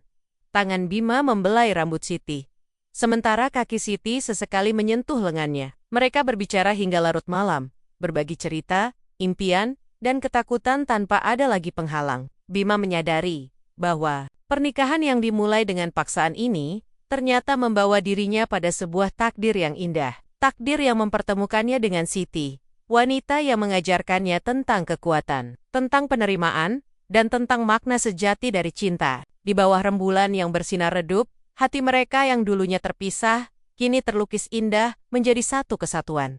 Cinta yang bersemi di antara Bima dan Siti membawa kebahagiaan yang belum pernah mereka rasakan. Rumah yang dulunya terasa hampa, kini dipenuhi tawa dan kehangatan. Bima menghabiskan lebih banyak waktunya bersama Siti, mendampinginya saat melukis, berbagi cerita tentang kemajuannya dalam belajar arsitektur, atau sekadar menikmati kebersamaan yang mendamaikan. Dalam setiap tatapan Siti, Bima menemukan ketenangan. Dalam setiap sentuhan lembut kaki Siti, ia merasakan ketulusan. Semua masa lalu yang pahit seolah sirna, tergantikan oleh masa kini yang indah. Siti pun semakin terbuka. Ia sering bercerita tentang impiannya untuk mengadakan pameran lukisan suatu hari nanti. Meskipun ia selalu menambahkan bahwa itu hanya impian belaka, Bima akan mendengarkan dengan antusias, mendorongnya untuk mewujudkan impian itu. Lukisanmu terlalu bagus untuk tidak dilihat banyak orang, Siti. Ia sering berkata. Siti hanya akan tersenyum dan menggeleng, seolah meremehkan bakatnya sendiri. Suatu pagi yang cerah, saat Bima sedang membaca buku arsitektur di taman, ia mendengar bel pintu berbunyi. Tak lama kemudian, ia melihat seorang pria paruh baya, rapi, dan berwibawa, memasuki rumah diikuti oleh seorang asisten. Bima mengenali pria itu. Dia adalah salah satu manajer keuangan Tuan Wijoyo yang pernah datang beberapa kali untuk memeriksa kondisi rumah atau mengurus keperluan Siti. Bima tidak pernah tahu apa urusan spesifik mereka, hanya menduga itu terkait dengan status Siti sebagai anak angkat Tuan Wijoyo. Kali ini, interaksi mereka terasa sedikit berbeda. Pria itu, sebut saja Pak Danu, tampak berbicara dengan Siti di ruang tamu. Suaranya pelan dan serius. Bima mendengar samar-samar kata investor, pameran, dan galeri anugerah. Ia melihat Siti sesekali mengangguk. Namun raut wajahnya terlihat sedikit tegang, tidak setenang biasanya. Bima memutuskan untuk tidak menguping. Ia menghormati privasi Siti. Namun, rasa penasaran mulai menggerogoti. Jika Siti hanya seorang anak angkat sederhana, mengapa ada manajer keuangan Tuan Wijoyo yang begitu sering datang dan membahas hal-hal seputar pameran serta galeri seni? Apakah Tuan Wijoyo begitu serius dalam mendukung hobi melukis Siti hingga melibatkan manajer keuangannya? Setelah Pak Danu pergi, Bima menghampiri Siti. "Ada apa, Siti?" "Tadi Pak Danu kemari," tanyanya lembut. Siti tersenyum tipis. Namun, Bima bisa melihat gurat kekhawatiran di matanya. "Ah, tidak ada apa-apa, Bima. Hanya membicarakan hal-hal kecil," jawabnya, terlalu cepat. "Hal kecil? Aku dengar ada kata pameran dan galeri anugerah. Bukankah itu galeri seni terkenal di kota ini?" Bima mencoba memancing. Siti terdiam sesaat, seolah sedang menimbang-nimbang itu. "Itu hanya proposal dari Tuan Wijoyo, Bima. Iya, Injen. Aku mencoba mengadakan pameran kecil." "Pameran kecil di galeri anugerah?" Bima mengangkat alis. Setahunya, galeri anugerah adalah salah satu galeri paling bergengsi. Hanya seniman-seniman papan atas yang bisa memamerkan karya mereka di sana. "Ini bukan level pameran kecil, tapi bukankah kau bilang itu hanya impian?" Siti mengalihkan pandangannya. Sedikit salah tingkah. "Ya, tapi Tuan Wijoyo sangat mendukung. Dia ingin aku terus berkembang." Bima merasa ada sesuatu yang janggal. Siti selalu terbuka padanya, tapi kali ini ada tembok yang ia bangun. Ia tidak ingin mendesak, tapi benak Bima dipenuhi pertanyaan. Jika memang hanya dukungan biasa, mengapa Siti terlihat begitu gelisah? Beberapa hari kemudian, Bima sedang mencari pensil arsiteknya di meja kerja Siti. Ia tak sengaja menjatuhkan sebuah laci kecil. Beberapa benda terjatuh, termasuk sebuah map tebal berwarna gelap. Bima berniat merapikannya, namun matanya terpaku pada isi map tersebut.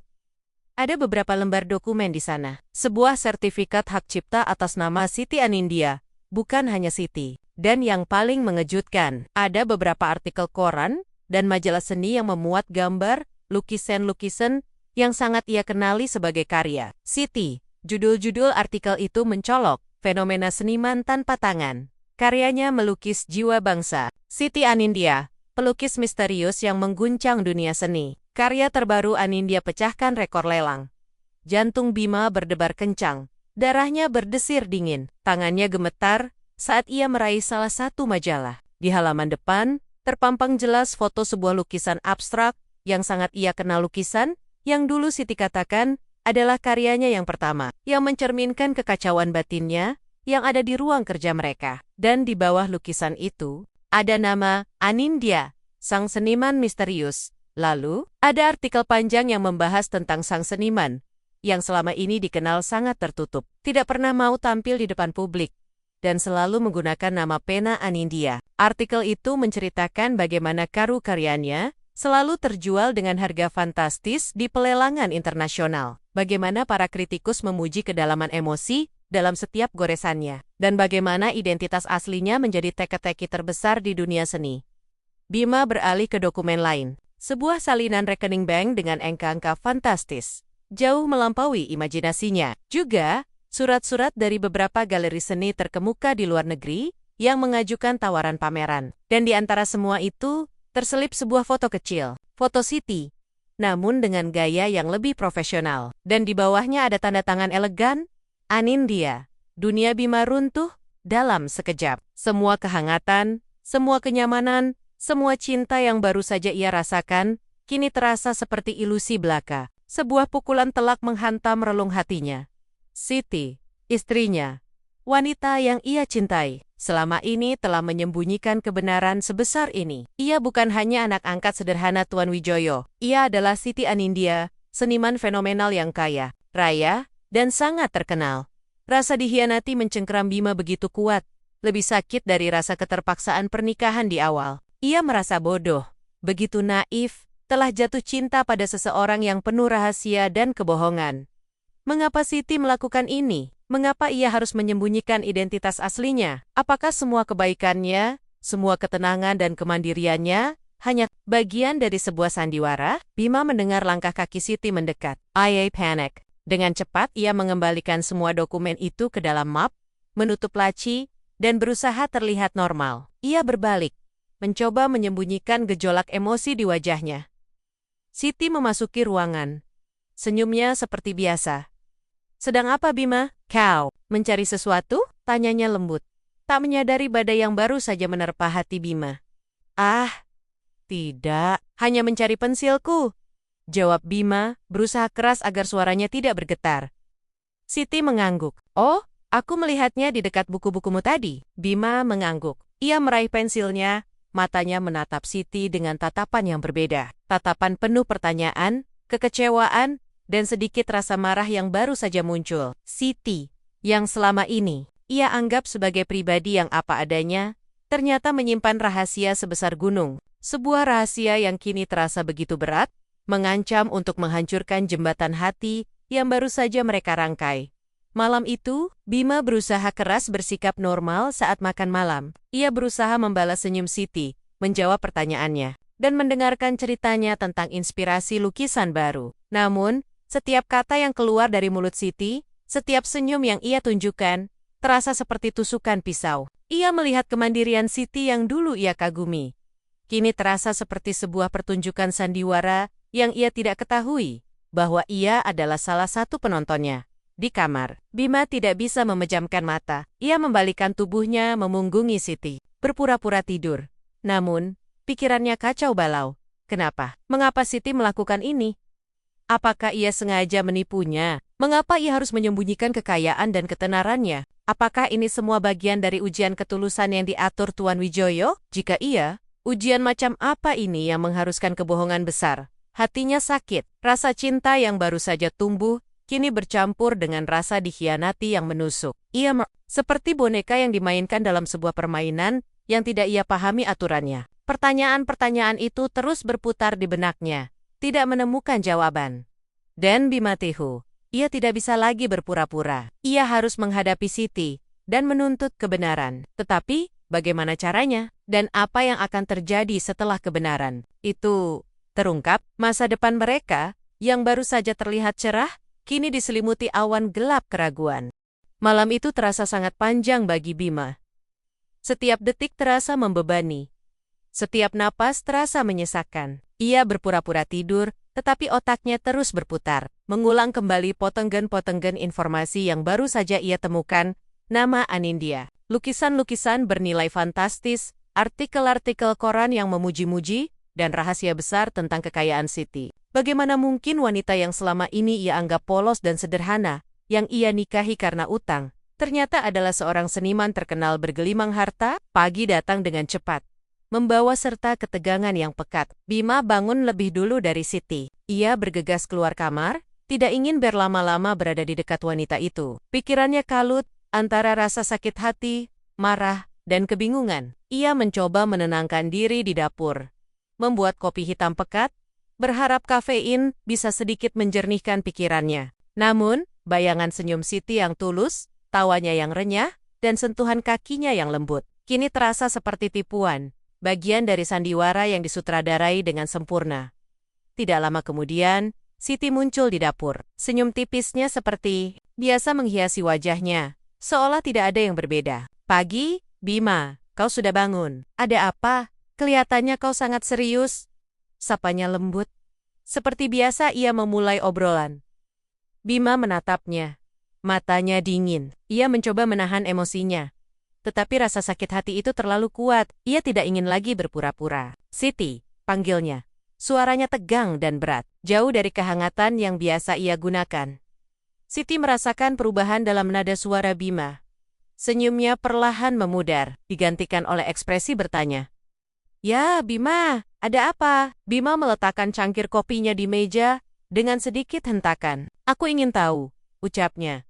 Siapa sebenarnya Siti Anindya? Wajah Siti langsung pucat pasi, matanya membelalak. Ketenangan yang selalu melekat padanya seketika lenyap, digantikan oleh kepanikan yang jelas terlihat. Ia mengalihkan pandangan, berusaha menghindari tatapan tajam Bima. Tubuhnya sedikit gemetar. Apa maksudmu, Bima? Siti tergabu. Suaranya nyaris tak terdengar. Kau tahu maksudku, Siti? Desak Bima. Nadanya meninggi. Aku menemukan ini. Ia meraih majalah seni yang ia temukan kemarin, melemparkannya ke meja di depan Siti. Majalah itu mendarat terbuka pada halaman yang menampilkan lukisan Siti dan judul artikel besar tentang Anindya. Siti menatap majalah itu, lalu kembali menatap Bima.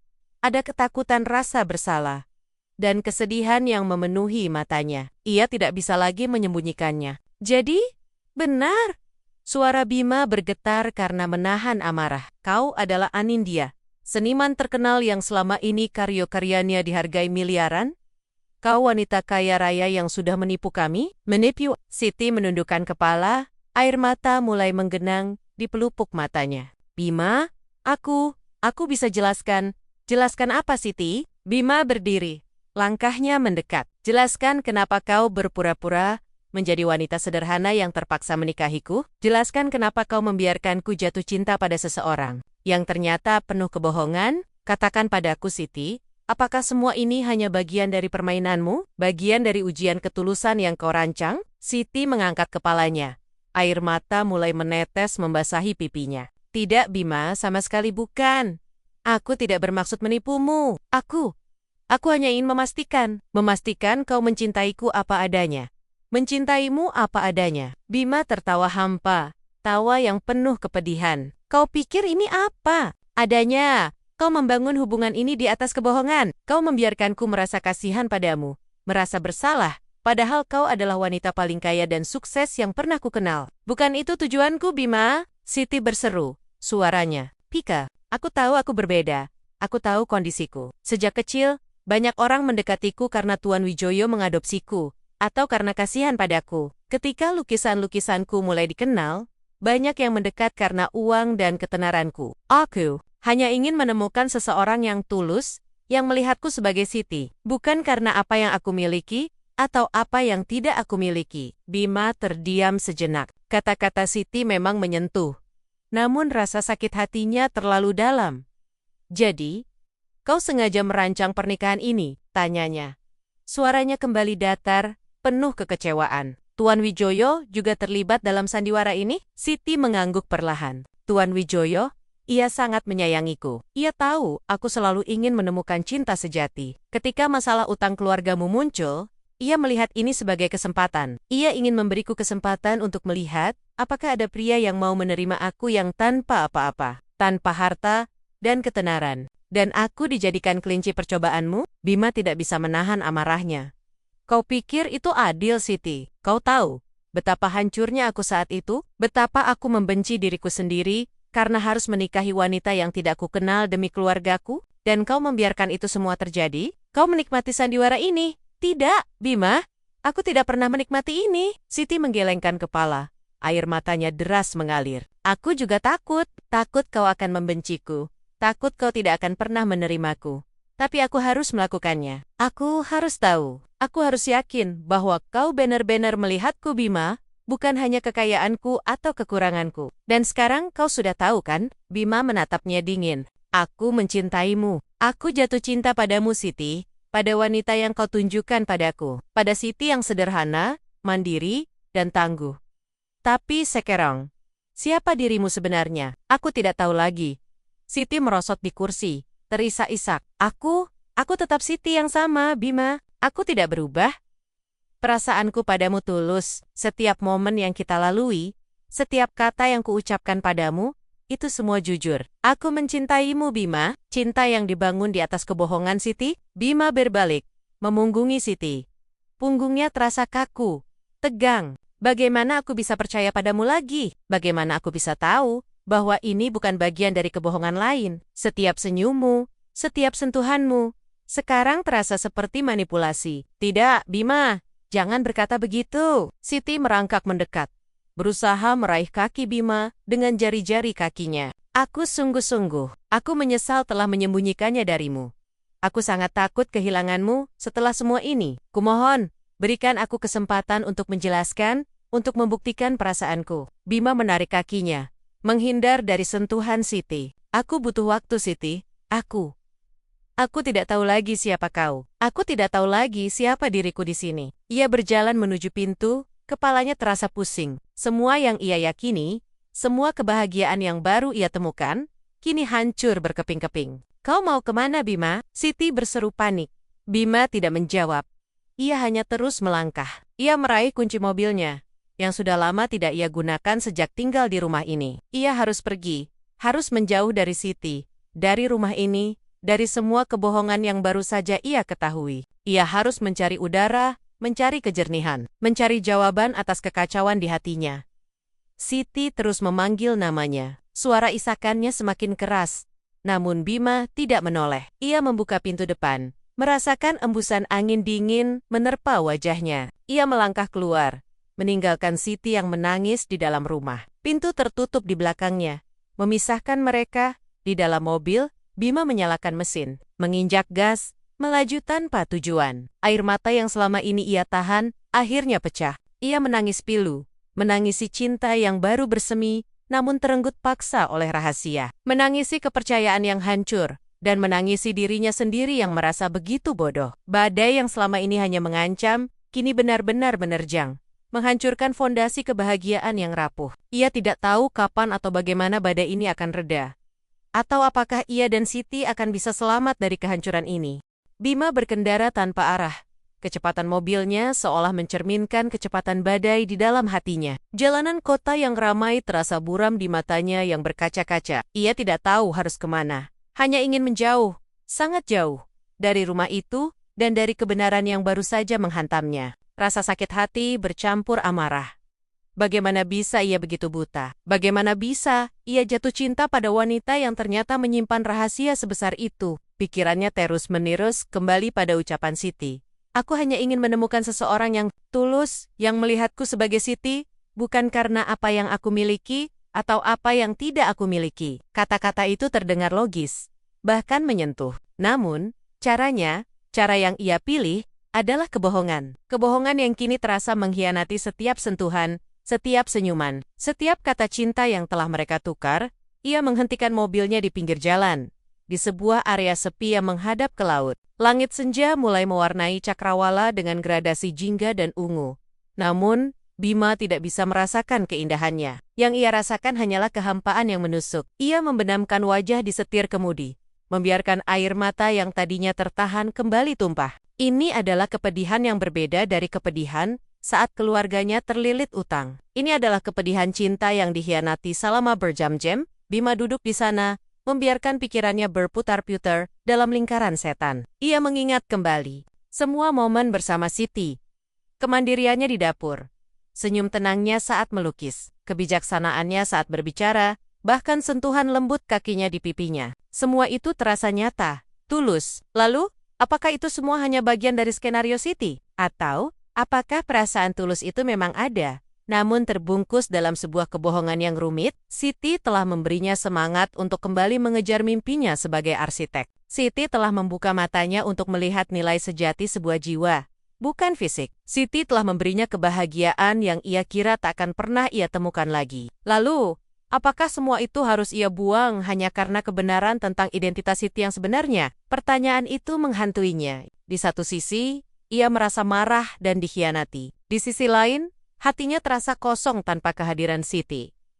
Rasa cinta itu, meskipun terluka parah, masih ada di sana, bersembunyi di balik dinding amarahnya. Tiba-tiba, ponsel Bima berdering. Nama Tuan Wijoyo tertera di layar. Bima ragu sejenak, lalu mengangkatnya. Bima, kau di mana? Siti sangat khawatir. Suara Tuan Wijoyo terdengar cemas. Bima menarik napas dalam-dalam. Saya tahu siapa Siti sebenarnya, Tuan. Ucap Bima, suaranya dingin.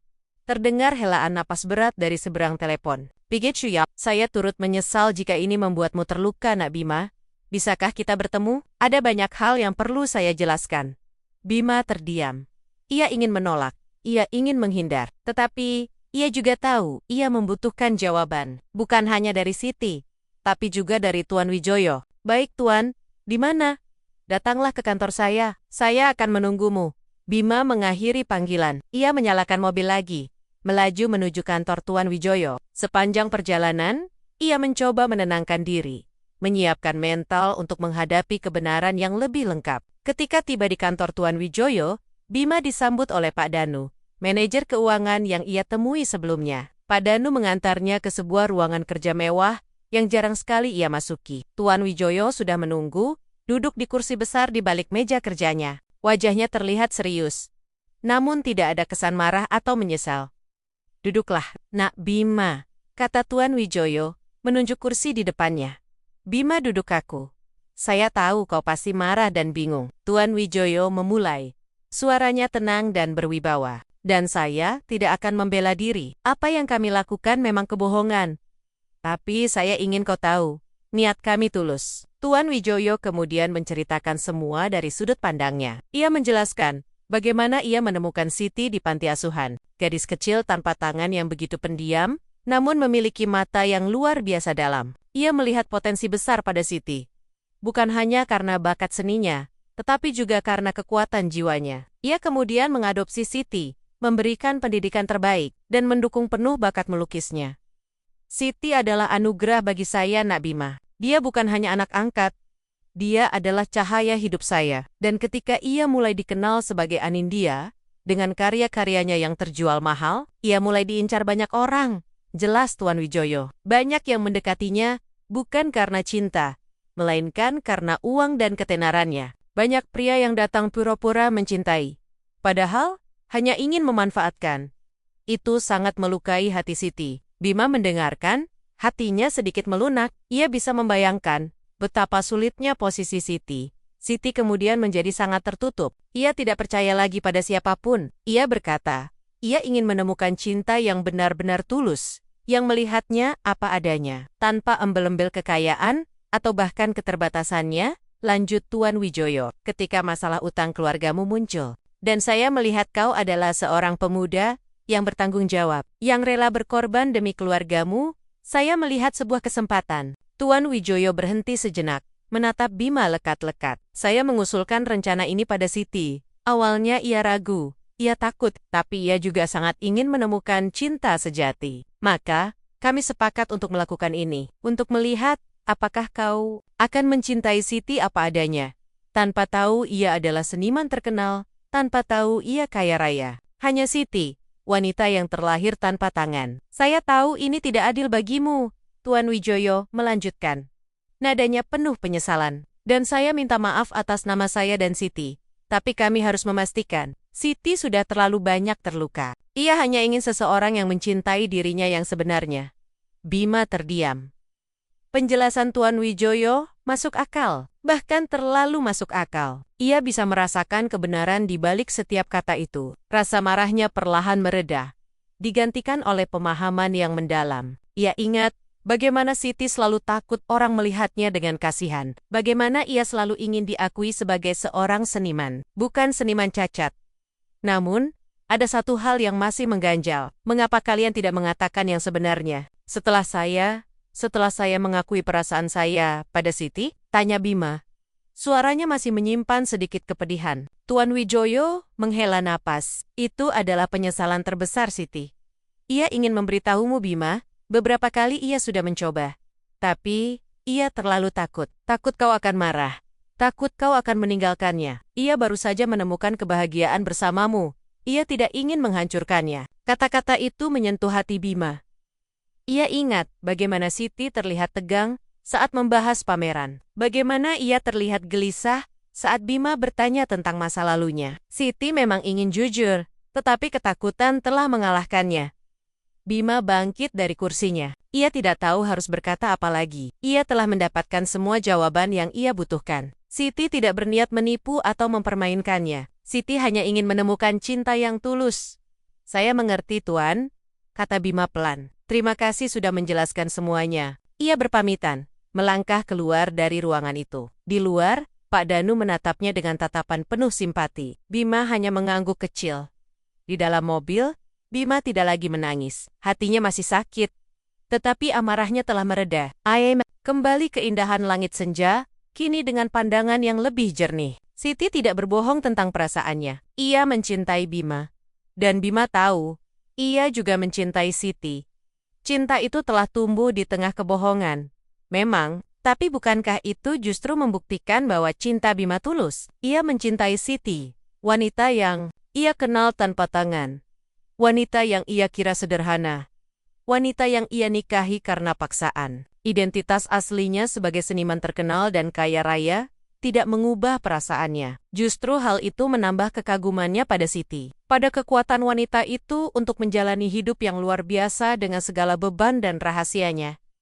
Bima menyadari, ia tidak bisa membiarkan kebohongan ini menghancurkan cinta yang telah mereka bangun. Kebohongan itu, betapapun menyakitkan, lahir dari rasa takut Siti akan ketulusan. Dan ketakutan itu bisa ia pahami. Ia memutar kemudi, mengarahkan mobilnya kembali ke rumah. Rumah yang kini tidak lagi terasa hampa, rumah yang menyimpan wanita yang ia cintai. Wanita yang kini ia pahami ketakutannya. Badai memang telah menerjang, menimbulkan kerusakan. Tapi kini, jeda telah tiba. Dan Bima, dengan hati yang lebih tenang namun masih menyimpan bekas luka, tahu, ia harus kembali. Ia harus menghadapi Siti, bukan dengan amarah, melainkan dengan pemahaman. Ia harus berjuang untuk cinta mereka dan membangun kembali kepercayaan yang telah runtuh, sehelai demi sehelai. Perjalanan pulang ke rumah terasa jauh lebih ringan bagi Bima. Langit malam telah sepenuhnya menaungi kota. Namun bintang-bintang berkelip seolah memberi harapan. Hati Bima masih terluka, namun amarah yang membakar sebelumnya telah digantikan oleh sebuah pemahaman yang mendalam. Penjelasan Tuan Wijoyo telah membuka matanya lebar-lebar. Siti tidak menipu untuk keuntungan pribadi. Ia hanya mencari ketulusan. Sebuah hal yang sangat berharga dan langka di dunia Siti. Ketika Bima tiba di depan rumah, lampunya masih menyala terang. Ia ragu sejenak, menarik napas panjang, lalu melangkah masuk. Suasana di dalam terasa hening. Hanya ada suara televisi yang menyala pelan di ruang keluarga. Bima menggindependep, mengikuti suara itu, dan menemukan Siti meringkuk di sofa, memeluk bantal aretorat. Matanya sembab, menatap kosong ke layar. Jantung Bima berdesir. Melihat Siti dalam keadaan serapuh itu, menusuk hatinya lebih dalam daripada rasa dikhianati yang baru saja ia rasakan. Ia telah menyebabkan wanita ini begitu menderita. Siti merasakan kehadiran Bima. Ia mengangkat kepalanya. Matanya membelalak kaget saat melihat Bima berdiri di ambang pintu. Ada secercah harapan di sana, bercampur dengan ketakutan dan rasa bersalah. Bima, bisiknya. Suaranya parau. Bima berjalan mendekat. Langkahnya perlahan. Ia duduk di karpet di depan Siti, seperti yang biasa ia lakukan saat mereka menonton film burst. Ia menatap Siti, membiarkan keheningan berbicara di antara mereka. Air mata Siti kembali menetes. "Maafkan aku, Bima," ucapnya. Suaranya bergetar. "Aku tahu aku salah. Aku sangat menyesal sudah menyembunyikannya darimu." Aku hanya takut." "Aku tahu, Siti," jawab Bima. Suaranya lembut, tanpa sedikit pun nada menyalahkan. "Tuan Wijoyo sudah menjelaskan semuanya." "Aku mengerti. Mengapa kau melakukan ini?" Mata Siti membelalak. Ada rasa lega yang begitu kentara di wajahnya. Seolah beban bertentan baru saja terangkat dari pundaknya. Kau tidak marah lagi?" Bima menghela napas.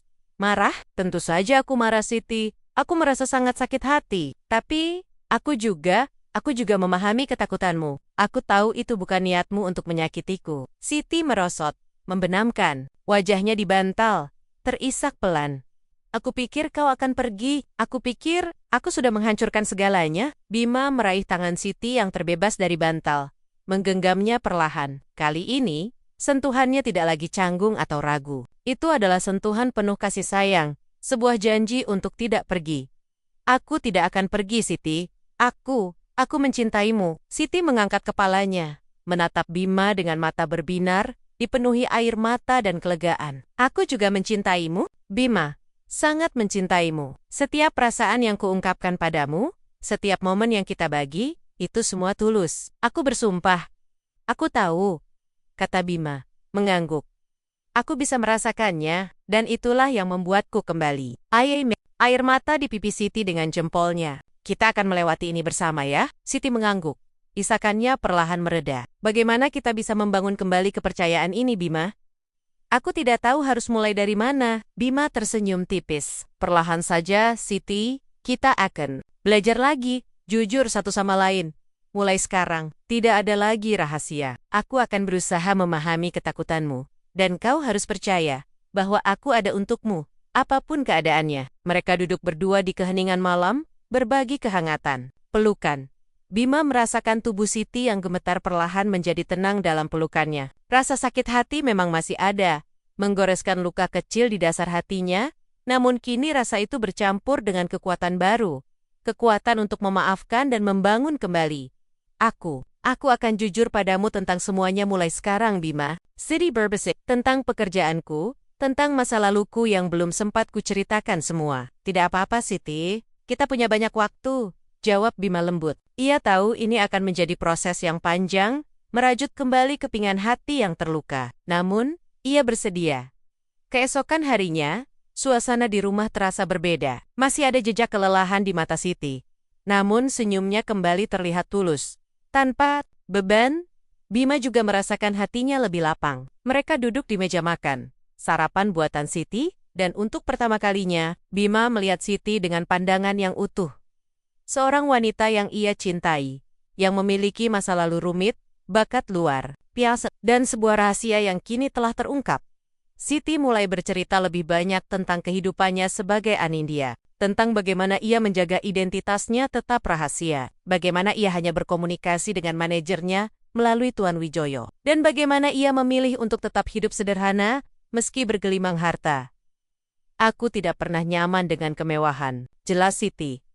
"Aku terbiasa hidup sederhana di panti asuhan. Uang bagiku hanya alat untuk berkreasi, untuk bisa melukis tanpa batas, dan untuk membantu orang lain." Bima mendengarkan dengan seksama, merasa semakin kagum pada integritas Siti. Wanita ini benar-benar tidak tertarik pada gemerlap dunia, tulus pada seni dan pada kehidupannya. "Dan tentang pameran di Galeri Anugerah itu?" tanya Bima. Siti tersenyum tipis. "Itu rencananya akan menjadi pameran solo pertamaku yang benar-benar terbuka untuk umum. Bukan hanya lelang tertutup. Tapi aku masih ragu. Aku takut akan sorotan media, takut orang-orang akan mencari tahu siapa Anindya yang sebenarnya." "Kau tidak perlu takut lagi, Siti," kata Bima, meraih tangan Siti dan menggenggamnya erat. "Aku akan bersamamu, kita akan menghadapinya bersama. Aku akan berdiri di sampingmu, melindungi privasimu sebisa mungkin, dan mendukung impianmu untuk menunjukkan karyamu pada dunia." Mata Siti berkaca-kaca lagi. Ia mengganggak, rasa syukur memenuhi hatinya. Pada malam hari, Bima tidak lagi merasa canggung untuk memeluk Siti saat mereka tidur. Ia memeluknya erat, merasakan kehangatan tubuh Siti yang membalas pelukannya. Ini adalah pelukan penuh pengampunan, penuh penerimaan, dan penuh harapan. Ia tahu, perjalanan untuk membangun kembali kepercayaan akan panjang. Akan ada saat-saat ragu, saat-saat di mana ia mungkin akan kembali mempertanyakan. Namun, Bima telah membuat keputusannya. Ia memilih untuk percaya pada cinta mereka, pada ketulusan Siti yang sesungguhnya. Dalam kegelapan malam, Bima berbisik, "Aku akan selalu di sini untukmu, Siti. Tidak peduli siapa dirimu, atau apa rahasiamu. Kau adalah istriku, dan aku mencintaimu." Siti menganggukkan kepala dalam pelukannya, isakan kecil terdengar. Ia merasa aman, merasa dicintai, dan yang terpenting, merasa diterima apa adanya. Kepingan-kepingan hati mereka yang sempat hancur, kini perlahan mulai dirajut kembali, membentuk sebuah gambaran cinta yang lebih kuat, lebih jujur, dan lebih indah dari sebelumnya. Bulan-bulan berikutnya menjadi masa pemulihan dan pertumbuhan bagi Bima dan Siti. Luka akibat rahasia yang terkuak memang tidak serta-merta hilang, namun dengan kejujuran dan kasih sayang yang tulus, mereka merajut kembali setiap benang kepercayaan yang sempat putus. Bima kini sepenuhnya menerima Siti, sang seniman Anindya, dengan segala kejeniusan dan ketenarannya. Ia tak lagi merasa inferior, justru bangga menjadi pendamping wanita luar biasa itu. Siti pun, dengan dukungan Bima, perlahan melepaskan rasa takutnya dan mulai merangkul identitasnya secara utuh. Setiap hari adalah pelajaran baru bagi mereka. Bima semakin dalam memahami dunia seni Siti. Ia sering menemani Siti di ruang kerjanya, bukan hanya sebagai pengamat, melainkan sebagai penasihat, bahkan inspirator. Bima akan menceritakan ide di arsitekturnya, dan Siti akan mendengarkan dengan penuh minat. Terkadang melukiskan sketsa kasar dari bangunan yang dibayangkan Bima dengan jari-jari kakinya. Kolaborasi tak terduga ini semakin mempererat ikatan mereka. Bagaimana jika kita kombinasikan gaya modern dengan sentuhan etnik Indonesia, Bima? Siti pernah menyarankan, saat Bima sedang memikirkan desain sebuah villa, seperti arsitektur tradisional Bali, yang sangat menyatu dengan alam, tapi dengan garis-garis yang lebih minimalis. Ide Siti seringkali membuka perspektif baru bagi Bima, menunjukkan padanya betapa luasnya wawasan sang istri. Sebaliknya, Bima juga membantu Siti dalam mengelola jadwal dan korespondensinya, karena Siti, dengan kerendahan hatinya, masih kesulitan menerima sorotan media yang datang seiring ketenarannya sebagai Anindya. Bima menjadi tamengnya, perisainya, yang selalu ada di sisinya. Pameran tunggal Siti di Galeri Anugrah akhirnya diselenggarakan. Itu adalah acara besar, disorot oleh media nasional dan internasional. Selama persiapan, Siti sempat gugup. Ketakutan lamanya akan diekspos kembali muncul. Namun, Bima selalu ada di sampingnya, memegang lengan bajunya yang kosong dengan genggaman erat, membisikkan kata-kata penyemangat. "Kau bukan hanya Anindya yang terkenal, Siti," bisik Bima saat Siti gemetar di belakang panggung sebelum pembukaan pameran. "Kau juga Sitiku yang mandiri, yang mengajariku tentang kekuatan, dan yang melukis dengan seluruh jiwamu. Jangan takut, aku di sini." Kata-kata Bima menjadi mantra bagi Siti. Ia melangkah maju, menghadapi kerumunan wartawan dan kritikus. Seni dengan senyum tenangnya, Bima berdiri di sampingnya, memegang erat pinggang Siti, menunjukkan pada dunia bahwa ia adalah suaminya, pelindungnya. Pameran itu sukses besar. Lukisan-lukisan Siti memukau semua orang. Para kritikus memuji kedalaman emosi dan teknik luar biasa yang dihasilkan oleh seorang seniman yang melukis tanpa tangan. Namun yang paling penting bagi Siti adalah tatapan bangga di mata Bima saat melihat karyanya dihargai. Dan bagi Bima, kebanggaan itu tak terlukiskan. Ia menyaksikan Siti, wanita yang dulu ia nikahi karena paksaan, kini berdiri tegak sebagai seniman besar, dicintai, dan dihormati. Sejak pameran itu, hidup mereka memang berubah. Siti tak bisa lagi menyembunyikan identitasnya sepenuhnya. Ia tetap memilih hidup sederhana. Namun sesekali ia harus tampil di acara seni atau memberikan wawancara. Dan dalam setiap kesempatan itu, Bima selalu mendampinginya, menjadi kekuatannya. Ia juga mulai mendapatkan tawaran untuk proyek-proyek arsitektur kecil. Perlahan membangun kembali mimpinya. Kali ini dengan semangat yang membara. Suatu sore, Bima dan Siti duduk di tepi kolam renang di rumah mereka, menikmati senja. Siti bersandar di bahu Bima, jari-jari kakinya perlahan mengusap lengan Bima. Aku tidak pernah membayangkan hidupku akan seperti ini, Bima, kata Siti. Suaranya pelan. Aku selalu berpikir akan sendirian, atau dicintai karena kasihan. Bima memeluknya erat, dan aku tidak pernah membayangkan akan menemukan cinta sejati di tengah kekacauan hidupku. Kau adalah kejutan terbaik yang pernah takdir berikan padaku, Siti. Kau sudah memaafkanku sepenuhnya? Tanya Siti. Sedikit ragu, Bima menatapnya, mencium keningnya lembut. Sudah, Siti, aku memaafkanmu. Kita sudah melewati masa sulit itu. Sekarang, kita hanya perlu melihat ke depan, kan? Siti tersenyum. Senyum yang kini tak lagi menyimpan rahasia, hanya kebahagiaan murni. Ya, melihat ke depan. Mereka terus membangun kehidupan mereka bersama. Bima melanjutkan studinya di bidang arsitektur, mengambil proyek-proyek yang menantang, dan perlahan namanya mulai dikenal. Siti terus berkarya, menciptakan lukisan-lukisan yang semakin mendalam, menyuarakan jiwa dan pandangannya tentang dunia. Mereka sering bepergian bersama, mengunjungi galeri seni, atau sekadar mencari inspirasi di tempat-tempat indah. Tentu saja, tidak semua hari berjalan mulus. Ada kalanya Bima teringat kembali awal pernikahan mereka.